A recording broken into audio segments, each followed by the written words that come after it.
Hi everyone, सभी का warm welcome है वाइड योर इंग्लिश शूटर में। आज सुबह का फर्स्ट एडिटोरियल द हिंदू का पढ़ने वाले हैं।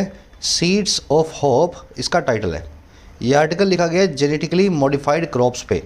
ऐसी फसलें जिनके बीजों को, जिनके सीड्स को जेनेटिकली मॉडिफाई किया जाता है लेबोरेटरी के अंदर साइंस के जरिए, ताकि उनसे और अच्छी फसलें पैदा हो, फूड का क्राइसिस ख़त्म हो। अब इन फसलों की बहुत सारी कंट्रोवर्सीज है। भारत में क्या कंट्रोवर्सीज है इस आर्टिकल में बताई गई है। शुरू करते हैं। बहुत ही इंफॉर्मेटिव आर्टिकल है। आज का क्विज़ आपको दिखा रहा हूँ। इस आर्टिकल में जो भी सीखोगे इस क्विज़ पे आपको अप्लाई करना है। इसमें कॉम्प्रिहेंशन, ग्रामर और वोकेबलरी भी इंक्लूडेड है। सॉल्यूशंस क्लास के लास्ट में करवाता हूँ। आइए कुछ नया सीखते हैं।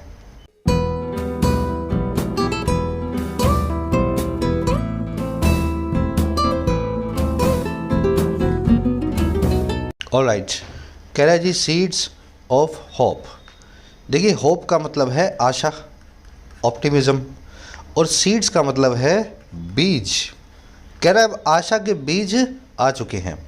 सीड्स की बात हो रही है, यानी जेनेटिकली मॉडिफाइड क्रॉप्स के जो है बीजों की बात हो रही है। और आशा का मतलब है इन क्रॉप से अब सभी को आशा है कि इंडिया में कोई भी फूड क्राइसिस को ये आने वाले टाइम में नहीं होने देगी। बात की जा रही है again on GM crops and scientific consent. बात हो रही है जेनेटिकली मॉडिफाइड क्रॉप्स की, ऐसी फसलों की जिनके जीन्स को बदल दिया गया है, मॉडिफाई कर दिया गया है लैब के अंदर। और बात हो रही है उसी के साथ में साइंटिफिक कंसेंट की। इन फसलों को साइंस के हिसाब से कंसेंट भी मिल गई है, इनको अग्रीमेंट या अप्रूवल भी साइंस का मिल चुका है। बात आई समझ में। ये फसलें तभी यूज़ की जाएंगी जब साइंस इनको हरी झंडी देगा। तो अब इन फसलों को साइंस की तरफ से हरी झंडी भी मिलती जा रही है। कंसेंट का मतलब होता है अप्रूवल या अग्रीमेंट किसी चीज़ के लिए। अब इसके टाइटल पैराग्राफ को देखते हैं, क्या बात डिटेल में कहना चाह रहा है। कह रहा है जी scientific consent alone should determine availability of products to farmers and consumers. कह रहा है जी साइंटिफिक कंसेंट जो है, साइंस का जो अप्रूवल जो है, अकेले उसी को ही डिटरमिन करना चाहिए। शुड का मतलब चाहिए, डिटरमिन का मतलब है निर्धारित करना। कह रहे इसी कंसेंट को, अप्रूवल को अकेले ही निर्धारित करना चाहिए, उपलब्धता को, अवेलेबिलिटी को प्रोडक्ट्स की। और किन के लिए? फार्मर्स के लिए और कंज्यूमर्स के लिए, किसानों के लिए और आम लोगों के लिए। बात आ रही है समझ में। तो हमारे देश में ऐसा हो नहीं रहा। इन फसलों को साइंस की तरफ से कंसेंट मिल गई है पिछले 15 साल पहले ही, लेकिन बावजूद उसके कुछ एक्टिविस्ट हैं और कुछ फार्मर के ग्रुप्स हैं जो प्रोटेस्ट करते हैं और इन फसलों को किसानों और कंज्यूमर तक नहीं पहुंचने दे रहे। वो ये कहते हैं कि ये फसलें ख़राब हैं, इनमें ऐसा है, इनमें वैसा है। तो आर्टिकल यही कह रहा है कि ये सब बातें ना साइंस को बतानी चाहिए और उसकी कंसेंट के हिसाब से ही डिटरमिन होना चाहिए ये फसलें यूज़ होंगी या नहीं होंगी। इसमें कोई भी पॉलिटिकल कंसिडरेशन नहीं होनी चाहिए। अब डिटेल में मैंने आपको बता दिया सेंटेंस का मीनिंग। कंसेंट आपका सब्जेक्ट है, शुड डिटरमिन इसकी वर्ब है, डिटरमिन का मतलब है निर्धारित करना किसी चीज़ को। समझ के ना। चलो, अब इसमें और कुछ देखने वाला है नहीं। जल्दी से इस आर्टिकल की वोकैब पे नज़र डालेंगे। सारी वोकैब एक साथ देख लेते हैं ताकि इसको स्मूथली पढ़ सकें। एग्जाम्स का सीजन है, होपफुली आपने अपनी तैयारी शुरू कर दी होगी। अगर अभी भी नहीं की है तो वक्त रहते ही वाईडी योर इंग्लिश ट्यूटर ऐप पे आकर के अपनी खुद की ऐप पे तैयारी को शुरू करें। इंग्लिश का आपका कोई भी एग्जाम का सेक्शन जो है इस ऐप से कवर हो जाता है। 3 कोर्सेज मिलेंगे आपको। पहला कोर्स है राइटिंग का, जिसमें आपको बेसिक से लिखना सिखाया गया है इंग्लिश के अंदर। ऐसे, प्रेसी, समरी, रिपोर्ट, है ना, हर चीज़ को आपको कैसे लिखना है बिल्कुल बेसिक से। इसी तरीके से बैंकिंग का कोर्स भी अवेलेबल है, जहाँ पे आप बिल्कुल बेसिक से बैंकिंग एग्जाम्स की प्रिपरेशन कर सकते हैं। एसएससी का कोर्स भी अवेलेबल है, जहाँ पे एसएससी के सारे एग्जाम्स का सारा सिलेबस आपको तैयार करवाया जाता है। कोर्सेज को वक्त रहते ही बाय करें। लास्ट के 15-20 दिन में कोर्स लेने से कुछ भी नहीं होगा। अभी वक्त है तो जाके फ़ायदा ले सकते हैं। कोई भी क्वेरी हो कोर्सेज से रिलेटेड, ये नंबर है, इस पर व्हाट्सअप करें, मेरी टीम से आप बात कर सकते हैं। चलो जी, अपनी वोकैब शीट है, शुरू करेंगे पेनेशिया से। बिगोटरी पे कल हमने ख़त्म किया था। पेनेशिया तो जानते ही आप, हिंदी में बोलते हैं इसको रामबाण। ऐसी दवा जिससे सारे मर्ज की दवा होती है, तो सारी बीमारियों को सही कर देती है। Education is panacea to most social evils. Education जो है, शिक्षा जो है, वो एक रामबाण है ज़्यादातर सामाजिक बुराइयों के लिए। अब इसको एलिक्सिर, क्योरॉल या नोस्ट्रम भी बोलते हैं, लेकिन नोस्ट्रम एक ऐसा रामबाण है जो फेक मेडिसिन है। पेनेशिया और एलिक्सिर में तो कोई फ़र्क नहीं है, दोनों सिनोनिम्स ही हैं, लेकिन नोस्ट्रम को एक ऐसा रामबाण बोलते हैं जो फेक है। देखने सुनने में तो कहा जा रहा है कि ये रामबाण है, लेकिन एक्चुअल में नहीं निकलता। इसके लिए एक और वर्ड है हमारे पास, स्नेक ऑयल। Snake oil. चलो, नेक्स्ट वर्ड है लिम्बो। लिम्बो का मतलब होता है मझधार की अवस्था। अ स्टेट ऑफ अनसर्टेनिटी, ना आप आगे जा रहे हो, ना पीछे जा रहे हो, ना ऊपर आ रहे हो, ना नीचे आ रहे हो, बीच बिचाले कहीं लटके हुए हो, तो आप इन लिम्बो हो। Her career is in Limbo for want of good job, उसका करियर बीच बजधार में लटका हुआ है एक अच्छी जॉब ना होने की वजह से। फॉर वांट ऑफ, इस फ्रेज़ को आप जानते हैं, इसका मतलब है ना होने की वजह से। तो अच्छी जॉब ना होने की वजह से करियर बीच मझधार में लटका है। इसको ओब्लिवियन या अबेयस भी बोलते हैं। लिम्बो नाम का वर्ड आर्टिकल में देखेंगे। चलिए, ये वर्ड इन लिम्बो ऐसे ही बन के आएगा, अकेले बहुत कम देखोगे आप इसको। इन लिम्बो फ्रेज़ के अंदर ही इस वर्ड को देखा जाता है। नेक्स्ट वर्ड है ओवरचर। ओवरचर के दो मीनिंग होते हैं। पहला मीनिंग होता है इंट्रोडक्शन और दूसरा मीनिंग होता है एक सजेशन। इंट्रोडक्शन कैसे? जैसे आप सूप है ना, सूप खाने के पहले पीते हैं, तो सूप जो है खाने का ओवरचर है। जैसे तेज़ हवा जो है ना, विंड, वो तूफ़ान से पहले आती है, तो तेज़ हवा जो है तूफ़ान का ओवरचर है। आ गई बात समझ में? तो इस तरीके से जब कोई चीज़ पहले आती है, इंट्रोडक्शन करती है दूसरी चीज़ का, तो वो उसको ओवरचर कहलाती है। Drinks are overture to dinner, drinks जो हैं डिनर से पहले आती हैं, ओवरचर टू होती हैं। अब ये जो पहला वाला मीनिंग है ये तभी आएगा जब ओवरचर के बाद में टू लगा हुआ है, तो इससे आपको थोड़ा और आइडिया लग जाएगा ओवरचर का कौन सा मीनिंग निकाला जा रहा है। अब दूसरा वाला मीनिंग भी बता देते हैं। शी रिजेक्टेड हिज फ्रेंडली ओवरचर्स, उसने रिजेक्ट कर दिया उसके दोस्ती भरे ओवरचर्स को, प्रपोजल्स को, सजेशन को। उसने बोल दिया मुझे दोस्ती वोस्ती नहीं करनी आपसे। अब ये जो पहला वाला मीनिंग है आर्टिकल में देखेंगे, इसके 4-3 सिनोनिम भी होते हैं। प्रिल्यूड, प्रेफेस, प्रिकर्सर, तीनों के बाद में टू आएगा जब भी कोई चीज़ पहले किसी चीज़ के आती है ना। तो आज प्रिल्यूड या प्रेफेस को आप आर्टिकल में देखेंगे। अगला वर्ड है मजल। मजल एक इक्विपमेंट होता है जो गन्स के आगे लगाया जाता है उनको शांत करने के लिए। साइलेंसर भी बोलते हैं इसको आसान भाषा में। अब वही मजल से, साइलेंसर से हमने मजल नाम की वर्ब बनाई है, किसी चीज़ का दम घोटना। जैसे बंदूक का दम घोट देते हो ना आप गोली चलाते हो, लेकिन साइलेंसर की वजह से वो गोली की आवाज़ नहीं सुनती है। वैसे ही मजल का मतलब होता है किसी चीज़ को दम घोटना, साइलेंस करना, आवाज़ को दबाना। The new law enacted by the government aims at मजलिंग the freedom of speech, नया लॉ जो सरकार के द्वारा बनाया गया है वो एम एट करता है, उसका मकसद है गला घोटना, मजल करना, आवाज़ को दबाना, फ्रीडम ऑफ स्पीच की, अभिव्यक्ति के अधिकार की। अब ये मजल वर्ड के बहुत सारे सिनोनिम है। Gag, suppress, choke, stifle, restrain, boxing and throttle. आज थ्रोटल नाम का सिनोनिम आर्टिकल में देखेंगे। एक और वर्ड है वैनगार्ड। वैनगार्ड का मतलब होता है कोई ऐसी चीज़ जो सबको इंस्पायर करे, जो सबसे पहला एक एग्जाम्पल बन के सामने आए। जैसे टेस्ला मोटर्स है, वो एक वैनगार्ड है ईवी स्पेस के अंदर, इलेक्ट्रिक व्हीकल्स की दुनिया में, है ना। जो सबसे आगे होता है वो होता है वैनगार्ड। ये वर्ड बना है वैनगार्ड नाम की आर्मी की टुकड़ी से। ये वो आर्मी की टुकड़ी होती है जो सबसे आगे से लीड करती है पूरी बटालियन को, the leading units of an army. Vanguard को पायनियर, कटिंग एज, अवेंट ग्रेड या फोर फ्रंट भी बोलते हैं। आज कटिंग एज नाम का इसका सिनोनिम आर्टिकल में देखेंगे। Google and Meta are in the vanguard of our technology front. Google और फेसबुक जो हैं वो सबसे आगे है, वैनगार्ड में है हमारी टेक्नोलॉजी के फ्रंट की, टेक्नोलॉजी के मोर्चे की। चलिए, भारी भरकम वर्ड्स हैं, कोई बात नहीं, डरो मत, सीख लो, फिर आर्टिकल जब पढ़ोगे तो साथ साथ इनको रिवाइज कर लेना, है ना। रट्टे मार के तो कुछ होगा नहीं। एक और वर्ड है मेरिट। मेरिट के दो मीनिंग होते हैं। पहला मीनिंग है एडवांटेज, दूसरा मीनिंग है रिक्वायरमेंट। एडवांटेज मीनिंग होता है नाउन फॉर्म में, रिक्वायरमेंट मीनिंग होता है वर्ब फॉर्म में। A healthy lifestyle has several merits. एक अच्छे लाइफस्टाइल की बहुत सारी एडवांटेजेस होती हैं, उसमें बहुत अच्छे सारे वर्च्यू या गुण होते हैं। और वैसे ही the soldiers bravery merited a prize. Soldier की जो ब्रेवरी थी वो रिक्वायर करती थी, ज़रूरी बनाती थी एक प्राइज़ को, एक इनाम को, पुरस्कार को। आज वर्ब वाला मीनिंग मेरिट वर्ब का देखेंगे। मेरिट वर्ब का मतलब हो गया किसी चीज़ को ज़रूरी बनाना। चलिए, लास्ट वर्ड है सेकंड। सेकंड को आप जानते ही हैं, जैसे फर्स्ट होता है, फर्स्ट के बाद सेकंड आता है, ऐसे ही होता है ना। वो होता है एडजेक्टिव फॉर्म में, जैसे second boy, second school, second girl, second street. अब ये एडजेक्टिव फॉर्म के अलावा जब सेकंड को वर्ब बनाते हैं ना, तो सेकंड का मीनिंग बदल जाता है। वर्ब फॉर्म में इस वर्ड का मीनिंग होता है किसी चीज़ को सपोर्ट या अप्रूव करना। अब ये बना कैसे है?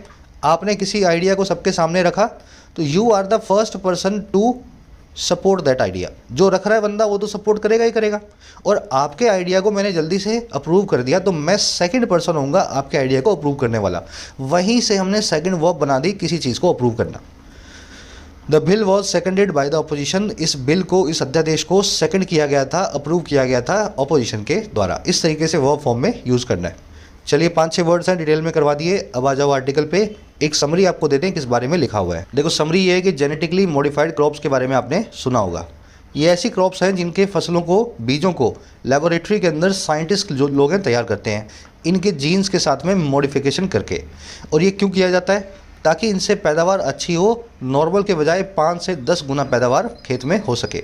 अब आज के ज़माने के हिसाब से ये फसलों की बहुत ज़रूरत है, पॉपुलेशन बढ़ गई है, ऐसे बीज को उपजा करके ही आप सबको खाना खिला पाएंगे।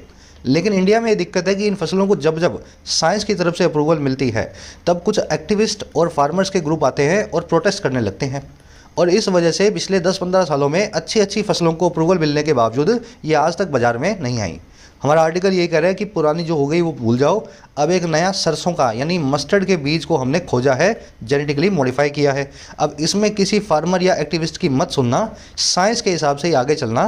फार्मर एक्टिविस्ट के चक्कर में सरकार को पॉलिटिकल गेम नहीं खेलना चाहिए। जो हो रहा है होने दो, साइंस के हिसाब से इनको बाज़ार में आने दो।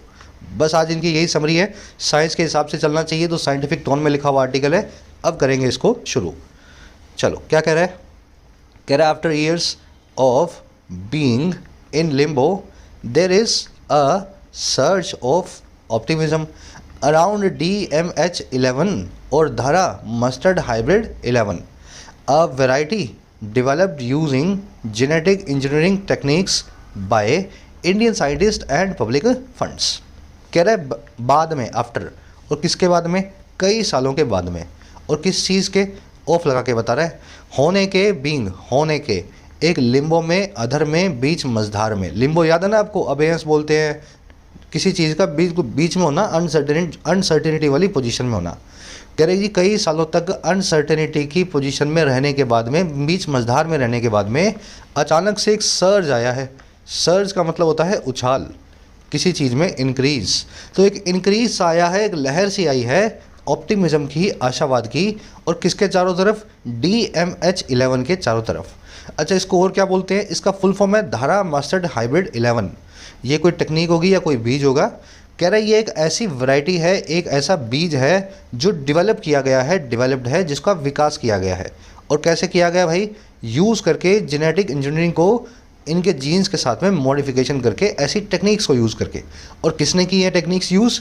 ये की गई हैं इंडियन साइंटिस्ट के द्वारा, पब्लिक फंड्स के जरिए, सरकारी पैसे पे, सरकारी जो है खजाने पे। आ गई बात समझ में?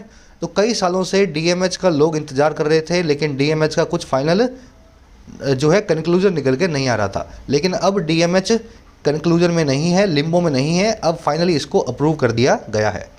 सर्ज की वर्ब है इस। सर्ज का मतलब होता है लहर या उछाल। ऑप्टिमिज्म आप जानते हैं, आशावाद। इन लिम्बो मतलब बीच मझधार की सिचुएशन में। डेवलप्ड यहाँ पे एडजेक्टिव है। ये वो वैरायटी है, ये वो फसल का बीज है जिसका विकास किया गया है, लेबॉर्ट्री में डेवलप किया गया है। और कुछ देखने वाला है नहीं। पब्लिक फंड मतलब सरकारी खजाना।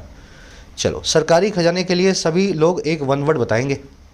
बड़ा अच्छा एडवांस वन वर्ड है, आना चाहिए आप सभी को, कई बार कर भी चुके हैं अपने। ई से शुरू होता है। चलो, जिनको आता है डालना कमेंट्स में, रिवीजन भी हो जाएगा। सरकारी खजाने के लिए ई से शुरू होने वाला कौन सा स्पेशल वन वर्ड है? आगे क्या कह रहा है जी? एक सेकंड, आगे कह रहा है the genetic engineering appraisal committee और GEAC, the apex regulator and नाम of the environment ministry, last week cleared the variety for environmental release. कह रहे ये जो GEAC है, सरकारी संस्था है, G बड़ा, E बड़ा, A बड़ा, C बड़ा, और जिसके आगे द भी लगना चाहिए। कह रहे ये जो सरकारी संस्था है ना, जो सबसे ऊपर की, सबसे शिखर की रेगुलेटर है, नियामक है। एपेक्स मतलब सबसे बड़ा, सबसे ऊंचा, रेगुलेटर मतलब जो नियमित करे, चीज़ों को रेगुलेट करे। और जो एक आर्म भी है, एक बाजू भी है, एक शाखा भी है, और किसकी? एनवायरमेंट मिनिस्ट्री की, पर्यावरण के मंत्रालय की। कह रहे इस संस्था ने, GEAC ने पिछले ही हफ्ते क्लियर कर दिया, हरी झंडी दे दी इस वैरायटी को। और किसके लिए? एनवायरमेंटल रिलीज़ के लिए, एनवायरनमेंट में इस वैरायटी को रिलीज़ करने के लिए। आ गई बात समझ में? GEAC की वर्ब है क्लियर्ड। आर्म का मतलब होता है बाजू या शाखा, और इसमें कुछ देखने वाला है नहीं। मिनिस्ट्री, M बड़ा, E बड़ा, सरकारी मिनिस्ट्री है, इसके आगे द भी लगाया गया है। एनवायरमेंटल रिलीज़ का मतलब होता है किसी नई जेनेटिकली मॉडिफाइड फसल को बोने का, उसको समझ गए ना, उसके बीज को सो करने की हरी झंडी मिलना। एनवायरनमेंट में अब इसको रिलीज़ कर दिया जाएगा। हाँ, कंज्यूमर तक पहुंचने से पहले फिर से एक बार इस पर टेस्ट होंगे। अभी सिर्फ उपजाने की इसको हरी झंडी मिली है, इसको खाए जाने की नहीं मिली है ना। आगे बढ़ते हैं। कह रहा है जी द सीड, एक सेकेंड, कह रहे the seed can be grown in fields for producing more of its kind and is a precursor to it being approved for commercial release. अब वही एनवायरमेंटल रिलीज का मीनिंग बता रहे हैं। कह रहे हैं अब इस फसल को, इस बीज को ग्रो किया जाता है या किया जा सकता है फील्ड्स के अंदर, जो है खेतों के अंदर, और किसके लिए, फॉर लगा के बता रहे हैं, प्रोड्यूस करने के लिए अपने जैसे ही और को। तो 10-20 बीज डाल दो, फिर उससे और बीज निकलेंगे और आगे से आगे वो फसल बढ़ेगी। और कह रहा है यही चीज़ एक प्रिकर्सर है, एक ओवर्चर है, एक एडवांस है, इंट्रोडक्शन है, और किसका, इसके होने का, इट बीइंग, और क्या होने का, अप्रूव्ड होने का, कमर्शियल रिलीज़ के लिए, सभी लोगों के खाने पीने के लिए, है ना, कमर्शियली जो है किसानों के लिए अवेलेबल इसको करवाया जा सकता है। आगे बात समझ में। सीड की वर्ब है can be grown. Precursor to का मतलब होता है इंट्रोडक्शन होना, किसी चीज़ के पहले आना। इसको आप prelude to, overture to, preface to भी बोल सकते हैं। इसके बाद में हमेशा टू लगाया जाएगा जिस भी चीज़ के आप इंट्रोडक्शन करवा रहे हैं। तो अब इसको कमर्शियल रिलीज से पहले एनवायरमेंटल रिलीज़ करवाया गया है। जब एनवायरनमेंट में रिलीज होकर के बहुत सारे बीज बन जाएंगे, फिर किसानों को टेस्ट करके दिया जाएगा इसको कि आप फसल बनाओ और लोगों को खिलाओ। अब इस पर एक सवाल है कॉम्प्रिहेंशन का, एनवायरमेंटल रिलीज और कमर्शियल रिलीज में क्या डिफरेंस होता है। तो यहाँ पढ़ रहे हो ना, तो सीधे जो क्वेश्चन को आपको आंसर करना है आरसी में। सीड की वर्ब है कैन बी ग्रोन, सीड की दूसरी वर्ब है इज। इसको मार्क कर देते हैं जल्दी से। चलो आगे कह रहा है जी, DMH11 employs genes from soil bacterium that makes mustard, a self-pollinating plant amenable to being crossed with other varieties and producing hybrid varieties।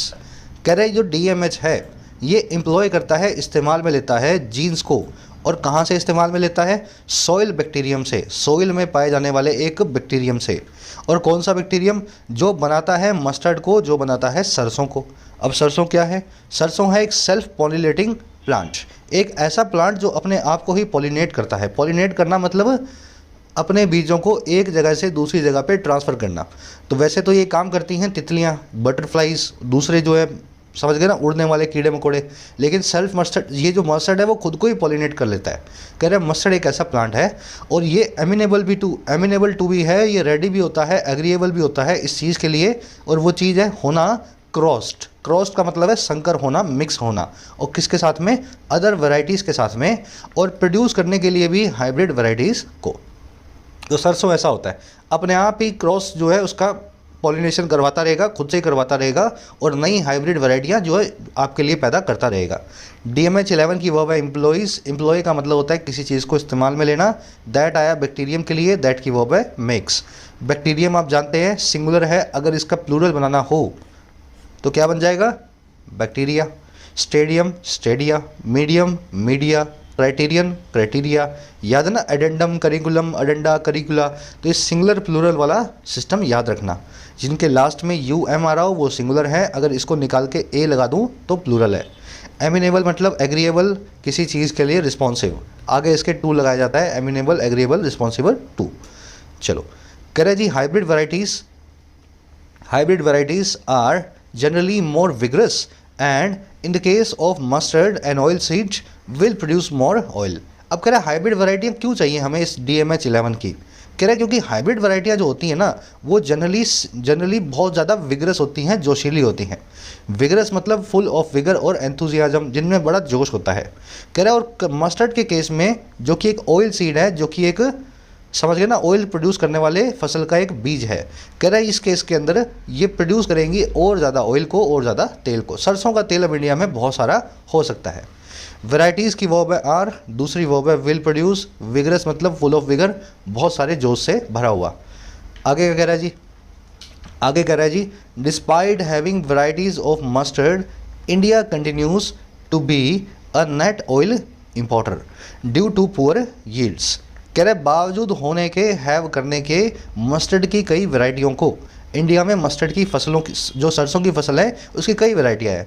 कह रहा है उसके बावजूद, डिस्पाइट, इंडिया आज भी जारी है होना, टू बी एक नेट ऑयल इंपोर्टर, ऑयल का ओवरऑल एक इंपोर्टर यानी आयात करने वाला।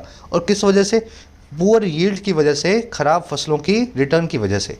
वैरायटीज़ तो बहुत है सरसों की, लेकिन ओवरऑल हम नेट इम्पोर्टर हैं सरसों के तेल के, क्योंकि हमारे यहाँ पैदावार कम होती है, यील्ड जो है कम होती है। इंडिया की वर्ब है कंटिन्यूस, डिस्पाइट का मतलब है बावजूद।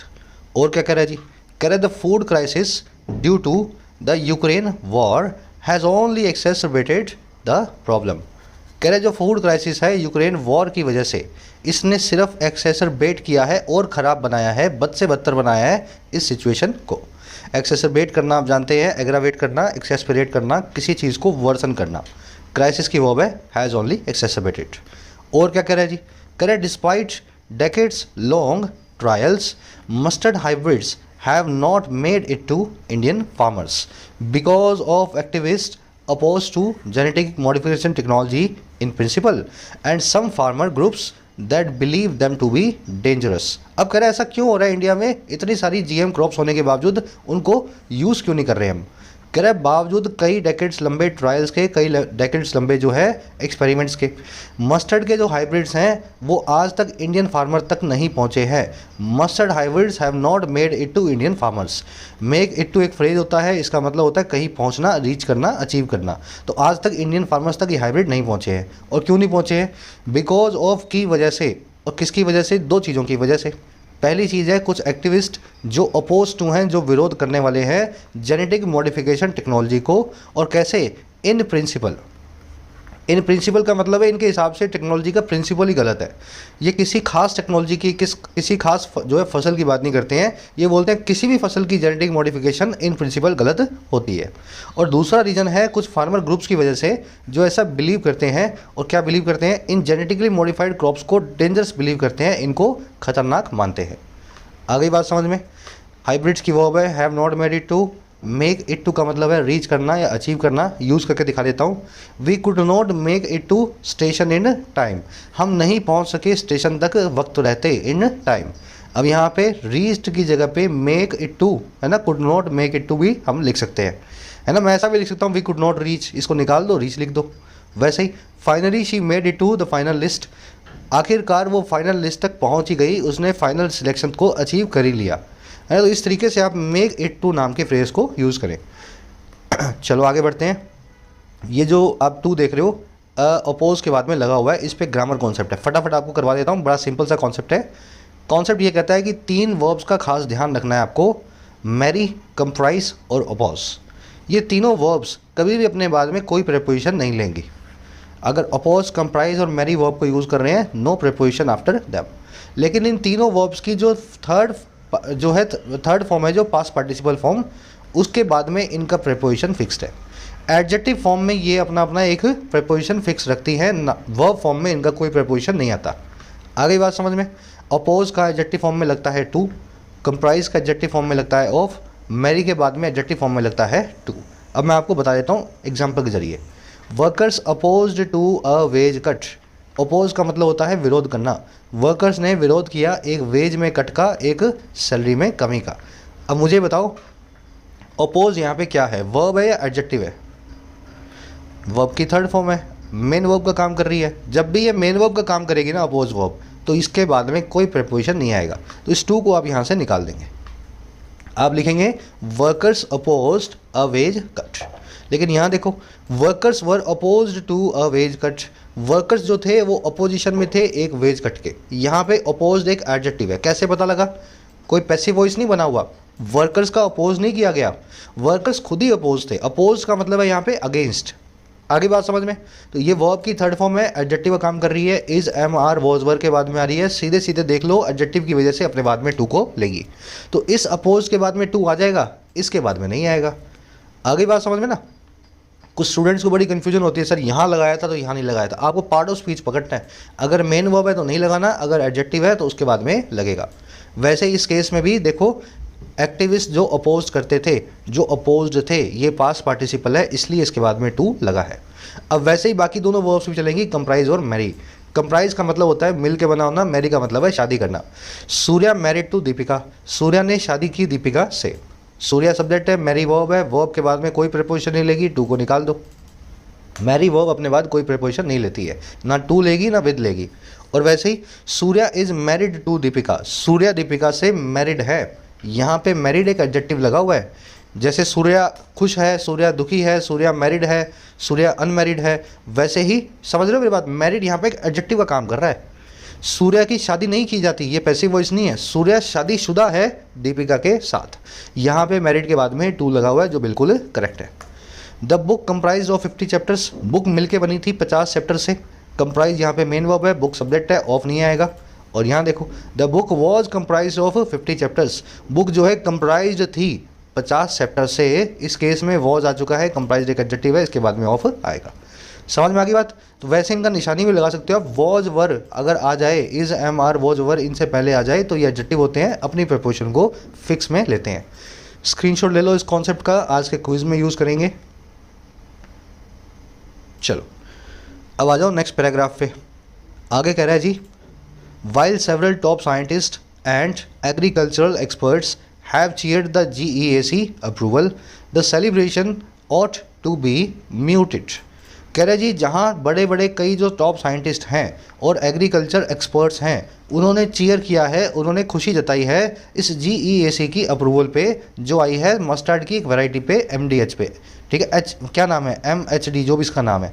कह रहे जहाँ ऐसा है वहीं पे हुआ क्या, कह रहे इसकी जो सेलिब्रेशन है ना, इसकी जो जश्न है उसको म्यूटेड होना चाहिए, उसमें ज़्यादा शोर नहीं होना चाहिए। तो ज़्यादा सेलिब्रेट मत करो, अप्रूवल तो कई बार मिलती है लेकिन ये एक्टिविस्ट बीच में हर बार आ जाते हैं। साइंटिस्ट और एक्सपर्ट्स की वर्ब है हैव चीयर्ड, सेलिब्रेशन की वर्ब है ought to be muted, mute करना किसी चीज़ को ज़ोर शोर से ना करना, आवाज़ को कम रखना। आगे कह रहा है इन 2017 to GEAC had cleared the plant and then did a backtrack by introducing additional test after protest। कह रहे ये पहले भी हो चुका है, 2017 में भी GEAC ने इस मस्टर्ड नाम के प्लांट को MHD या MDH जो इसका नाम है इसको अप्रूव किया था, ठीक है। कह रहा लेकिन फिर इस GEC ने डिड कर दिया एक बैक ट्रैक को। बैक ट्रैक का मतलब होता है यू टर्न, पीछे हट जाना, कदमों को पीछे ले लेना। ये पीछे हट गई इंट्रोड्यूस करके कुछ एडिशनल टेस्ट को, एडिशनल जांचों को, प्रयोगों को, प्रोटेस्ट के बाद में, इन पे होने वाले प्रदर्शन के बाद। तो हर बार प्रदर्शन होते हैं GEC पीछे हट जाती है। GEC की वर्ब है हैड क्लियर्ड, दूसरी वर्ब है डिड, इसको मार्क कर देते हैं जल्दी से, ठीक है। दूसरी वर्ब है डिड। बैक ट्रैक करना, पीछे आना, यू टर्न मारना, बैक पैडल करना, इसको रिट्रीट करना भी बोलते हैं, अपने शब्दों से फिर जाना। कह रहा है जी इन 2009 GEC had cleared BT brinjal, a transgenic food crop, only to be overruled by the UPA government again after protest। कह रहे 2009 में भी GEC ने क्लियर कर दिया था GM ब्रिंजल को, बायोटेक्नोलॉजी वाले ब्रिंजल को। कह रहे जो कि एक ट्रांसजेनिक फूड क्रॉप है, ये एक ऐसी फूड की क्रॉप है जो जीन्स के पार है, बियॉन्ड इट्स जीन्स है, जीन्स को बहुत ज़्यादा चेंज कर दिया गया है इस बैंगन के अंदर, इस ब्रिंजल के अंदर। ब्रिंजल मतलब बैंगन। कह रहे ये सारा काम हुआ महज ओवर रूल होने के लिए, इस पूरी अप्रूवल को बाद में ओवर रूल कर दिया गया UPA की गवर्नमेंट के द्वारा। ओवर रूल करना मतलब रोल बैक करना, किसी चीज़ को वापस ले लेना। और ये सब काम कैसे हुआ, अगेन आफ्टर प्रोटेस्ट, एक बार फिर प्रोटेस्ट के बाद। तो हर बार प्रोटेस्ट होते हैं। GEAC की वर्ब है हैड क्लियर्ड, ट्रांसजेनिक का मतलब है जिसके जीन अब वो जीन्स के पार जा चुका है, कुछ नए तरह के नई वैरायटी के जीन्स इसमें मिल चुके हैं। ओवर रूल करना, रोल बैक करना एक ही बात है, दोनों का मतलब होता है किसी चीज़ को वापस लेना। आगे कह रहा है जी agriculture being a state subject में merit political scrutiny before a seed can be commercially released. कह रहा है एग्रीकल्चर के होते हुए एक स्टेट सब्जेक्ट को, being a state subject participle phrase है, एग्रीकल्चर की बात कर रहा है। कह रहा है एग्रीकल्चर के, खेती के होते हुए स्टेट की जो है सूची में है ना, राज्य सूची में। कह रहा है एग्रीकल्चर जो है ना हो सकता है मेरिट कर दे, मेरिट करना मतलब नेसेसिटेट करना, रिक्वायर करना, ये रिक्वायर कर दे पॉलिटिकल स्क्रूटनी को, राजनीतिक जांच को। और उससे पहले किसके पहले, इससे पहले कि एक सीड को कमर्शियली रिलीज़ किया जाता है, लोगों के खाने के लिए इसको उपजाना शुरू किया जाता है।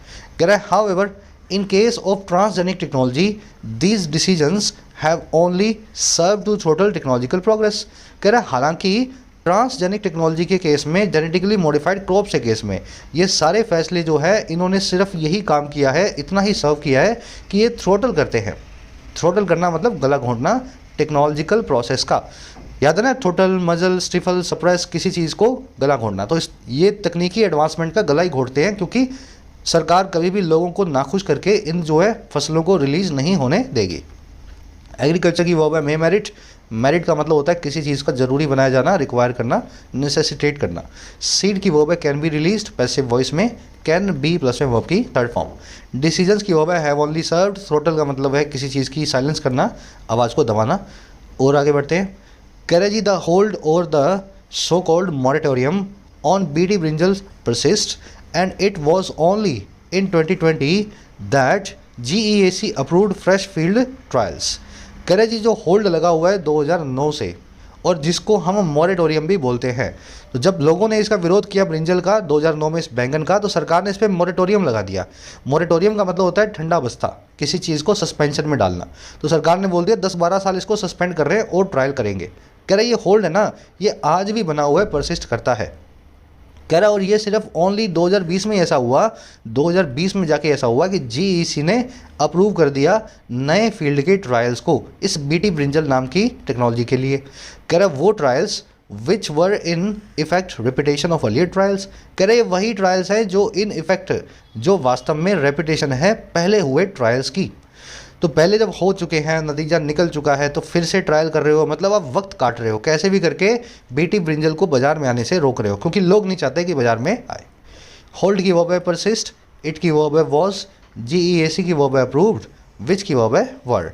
इन इफेक्ट का मतलब है वास्तव में, रिपीटेशन का मतलब होता है किसी चीज़ को दोहराया जाना, है ना। मॉरेटोरियम का मतलब होता है ठंडे बस्ते में किसी चीज़ का डाला जाना, सस्पेंशन पोस्टपोनमेंट को बोलते हैं मॉरेटोरियम। अब क्या कह रहा है जी, कह रहा है जी it is unclear if it will be available in the immediate future. कह रहा है ये चीज़ अभी भी अनक्लियर है बीटी ब्रिंजल वाली, हाँ या ना, ये अवेलेबल होगा या नहीं होगा, और कब, आने वाले कल में, इमीडिएट फ्यूचर के अंदर। इट की वर्ब इज़, इट की वर्ब विल बी। कह रहे जी barnase barstar system used in DMH11 is promising but already outdated given that cutting edge technology such as CRISPR is in vogue। कह रहे जी जो बर्नेस बास्टर सिस्टम है जिसको इस्तेमाल किया गया है DMH11 में, इस सरसों की नई वैरायटी में, कह रहे ये सिस्टम बड़ा प्रॉमिसिंग है, इस सिस्टम से बड़ी आशाएं हैं, इस सिस्टम में बड़ी आपको प्रॉमिस दिखेंगे आने वाले कल के लिए। कह रहे लेकिन ये सिस्टम पहले से ही आउटडेटेड हो चुका है, ये पुराने ज़माने का हो चुका है। और कैसे, कह रहे गिवन दैट, इस चीज़ को देखते हुए, और किस चीज़ को, कटिंग एज टेक्नोलॉजी को, सच एज जैसे कि क्रिस्पर, ये टेक्नोलॉजी इज़ इन वोग है, ये आज फैशन में है, ट्रेंड में है। तो बर्नर बास्टर को हमने यूज़ किया है, ये सिस्टम बहुत पुराना है, लेकिन इंडिया में तो अभी यूज़ हो रहा है क्योंकि 10-10, 20-20 साल लग जाते हैं अप्रूवल लेने में। तो ये सिस्टम बड़ा अच्छा है, लेकिन एक खतरा ये भी मंडरा रहा है कि अब तो क्रिस्पर यूज़ होने लगा जो कि और भी एडवांस्ड है। तो हो सकता है इस जो फसल को हमें यूज़ ना करने की अप्रूवल, जो यूज़ करने की अप्रूवल ना मिले। सिस्टम की वर्ब है इज़, प्रॉमिसिंग का मतलब है फुल ऑफ प्रॉमिसेस, टेक्नोलॉजी की वर्ब है इज़। टेक्नोलॉजी एक नाम है जिसका नाम है क्रिस्पर, है ना, क्रिस्पर। ये जीन्स को मॉडिफाई करने की टेक्नोलॉजी है क्रिस्पर। टेक्नोलॉजी को सब्जेक्ट बना देते हैं, इसको वर्ब बनाते हैं इसकी। इन वोग का मतलब होता है इन फैशन या इन ट्रेंड, वोग का मतलब होता है फैशन या ट्रेंड। कह रहे जी DMH alone may not be the panacea for India's edible oil crisis. कह रहे जो DMH है ये अकेले हो सकता है ना भी हो, एक रामबाण, एक पनीशिया, और किसके लिए, इंडिया के एडिबल ऑयल क्राइसिस के लिए। एडिबल ऑयल मतलब खाने लायक ऑयल, जो सरसों का तेल है, कच्ची घानी का तेल है, जो भी आप अलग अलग तरीके के तेल खाते हैं। कह रहे and rather represents a platform technology that requires seed companies to invest and develop their own hybrids। कह रहा है और ये represent करता है, बजाय इसके, फूड क्राइसिस का ये जवाब नहीं है, बजाय इसके ये रिप्रेजेंट करता है एक प्लेटफॉर्म टेक्नोलॉजी को, जो जिसको ज़रूरत है सीड कंपनीज़ को कि इन्वेस्ट करे और डेवलप करे अपने खुद के हाइब्रिड्स को, अपने खुद के अलग अलग वैरायटीज़ को। आगे बात समझ में। तो DMH से ज़्यादा उम्मीदें मत बांधो, हाँ इसके बेस पे सीड कंपनियां जो है कुछ नए हाइब्रिड बना लेंगी, इतनी ही हमें उम्मीद है। DMH11 की वर्ब है मे नॉट बी। पेनिशिया आप जानते हैं, रामबाण, क्योरोल, एलिक्सिर। अब देखो पेनिशिया से मिलती जुलती एक मेडिसिन होती है जो फेक पेनिशिया होती है, उसके लिए मैंने 2 वर्ड्स आपको बताए हुए हैं, याद है या नहीं याद, ऊपर बताए थे ना वो कैब वाले टाइम में। कौन से वर्ड्स होते हैं फटाफट से लिख दो कमेंट्स में ताकि सबको याद रहें। एडिबल का मतलब होता है जो खाने लायक हो, जो फिट टू ईट हो। फिट टू ड्रिंक के लिए कौन सा वर्ड है, एडिबल मतलब जो फिट टू ईट है, जो खाया जा सकता है। अगर कोई चीज़ पी जा सकती है, फिट टू ड्रिंक है, तो उसके लिए कौन सा 1 वर्ड यूज़ करते हैं, लिख दूँ यहाँ, पोर्टेबल। तो ये दोनों वर्ड्स आपको याद रखने हैं, फिट टू ड्रिंक एडिबल और fit to eat the edible और फिट टू ड्रिंक पोर्टेबल। चलो आगे कह रहा है जी, however the uncertainty around regulatory policy regarding seed development hinders this. कह रहा है हालांकि जो अनसर्टेनिटी है, जो अनिश्चितता है, जो रेगुलेटरी पॉलिसी के आधार पे है, कैसा रेगुलेशन इसकी पूरी पॉलिसी का होगा और ये किसके मुकाबले, किसके लिए, सीड डेवलपमेंट के रिगार्डिंग। कह रहे ये अनसर्टेनिटी रोकती है, हिंडर करती है, रास्ते में रोड़ा डालती है इस चीज़ के। हो सकता है सीड कंपनियां इतने एक्सपेरिमेंट ना करें क्योंकि उनको पता ही नहीं है कि रेगुलेटरी पॉलिसी कैसे रहेगी सरकार की। अनसर्टेनिटी की वो है हिंडर्स, हिंडर का मतलब होता है ऑब्स्ट्रक्ट करना, इम्पीड करना, रोकना किसी को रास्ते में। कह रहे to signal transformation the government must second the approval by GEAC। कह रहा सिग्नल करने के लिए, इशारा करने के लिए, एक बड़े बदलाव को दिखाने के लिए कि चीज़ें बदल रही हैं, सरकार को सेकंड करना चाहिए। अब ये सेकंड वर्ब याद है ना आपको, किसी चीज़ को सपोर्ट या अप्रूव करना, सेकंड आदमी बन जाना किसी चीज़ को अप्रूव करने वाला। तो सरकार को अप्रूवल दे देनी चाहिए, सेकंड कर देना चाहिए अप्रूवल को GEAC के इस जो है बीज को। कह रहा एंड रिस्टोर द सिस्टम, सरकार को रिस्टोर भी करना चाहिए, फिर से बहाल करना चाहिए पुराने ही सिस्टम को। और कौन सा सिस्टम है जी ये, whereby scientific consent rather than political considerations determines the availability of products to farmers and consumers। कह रहे ये वही सिस्टम है जिसके जरिए साइंस की अप्रूवल, साइंस की कंसेंट बजाय किसके, रादर देन किसके बजाय, पॉलिटिकल कंसिडरेशंस के, राजनीतिक चिंताओं के। कह रहे साइंस की अप्रूवल जो है ना वो डिटर्मिन करती है अवेलेबिलिटी को प्रोडक्ट्स की फार्मर्स तक और कंज्यूमर्स तक। तो इसी सिस्टम पे हमें चलना है। लोग जो प्रोटेस्ट करते हैं बिना बात के, साइंस के सामने जा कर के उनकी बात को ना मानते हुए पॉलिटिकल कोई कंसीडरेशन उनको नहीं देनी है। गवर्नमेंट की वर्ब है मस्ट सेकंड, गवर्नमेंट की वर्ब है मस्ट रिस्टोर। सेकंड करना, अप्रूव करना, रिस्टोर करना, बहाल करना। वेयर बाय एक कंजंक्शन भी होती है, एडवर्ब भी होती है, इसका मतलब होता है किसी चीज़ को किसी चीज़ के जरिए या थ्रू विच, है ना। इसको आसान जो वर्ड्स में लिख सकते हो, थ्रू विच। चलो रैप अप करें सेशन को यहीं पे। आ जाओ जल्दी से आर्टिकल पे, क्विज पे आ जाओ। फर्स्ट क्वेश्चन में आपसे पूछा है इनमें से कौन सी एक चीज़ ऐसी नहीं है जो इम्पेडिमेंट हो, जो एक हर्डल हो GM क्रॉप्स के फास्ट अडोप्शन के लिए इंडिया में। तो चारों में से कौन सी ऐसी चीज़ है जो बड़ी हर्डल नहीं है, ध्यान रखना नहीं है। अच्छे से आर्टिकल पढ़ा है तो मेरे ख्याल से बता दोगे बिना देखे इसको। सेकंड को देख लो। सेकंड में कह रहा है कि एनवायरमेंटल और कमर्शियल रिलीज में इन क्रॉप्स के क्या कनेक्शन होता है। तो कनेक्शन बताओ, एनवायरमेंटल और कमर्शियल रिलीज क्या होता है देख लो। अगर कोई भी कनेक्शन ना लगे तो डी आपका ऑप्शन बन जाएगा, डी आपका आंसर बन जाएगा। दोनों क्वेश्चंस खुद से सॉल्व करने हैं, मैं करवा दूंगा तो कोई मतलब ही नहीं है। मैं इस वीडियो के फर्स्ट कमेंट में आंसर डाल रहा हूँ, वहाँ से चेक कर लो हिंट्स के साथ में, फिर आपको पता लग जाएगा आपके सही हैं या गलत है। तीसरे चौथे में 2 एरर्स मिलेंगी। एरर्स बता देता हूँ कहाँ मिल सकती हैं आपको। एक एरर शायद यहाँ मिल जाएगी और एक एरर आपको यहाँ जो है मिल सकती है। कोशिश करो निकालने की, हिंट आपको दे दी है। 5वें 6वें में 2 वन वर्ड्स पूछे हैं, फिट टू ईट और फिट टू ड्रिंक। इन दोनों के लिए कौन कौन से वन वर्ड्स यूज़ करोगे। कोई ऑप्शंस नहीं है, खुद से लिखो, आंसर्स में डालो, कमेंट सेक्शन में डालो। मुलाकात होगी नेक्स्ट क्लास में। आउट ऑफ 6 कितने मार्क्स मिले ज़रूर से बताना। मेरे आंसर से अपने आंसर्स को, कोर्सेज अवेलेबल हैं ऐप पे, जाके फ़ायदा ले सकते हो। टाइम रहते ही कोर्सेज का फ़ायदा लेना है। ऐसा ना हो लास्ट मोमेंट पे आकर के आप मैसेज करें सर 15 दिन रह गए, 1 महीना रह गया। अभी जब वक्त है पढ़ने का तो पढ़ाई पे पूरा ध्यान दो। कंटेंट सारा अवेलेबल है एप्लीकेशन पे, राइटिंग का, SSC का और बैंकिंग का। ऐप को जाओ, कमेंट सेक्शन से डाउनलोड करो, फर्स्ट कमेंट से लिंक रखा है। कोई भी क्वेरी हो, ये नंबर है व्हाट्सएप का, टीम से आप मैसेज करके बात कर सकते हैं व्हाट्सएप पे।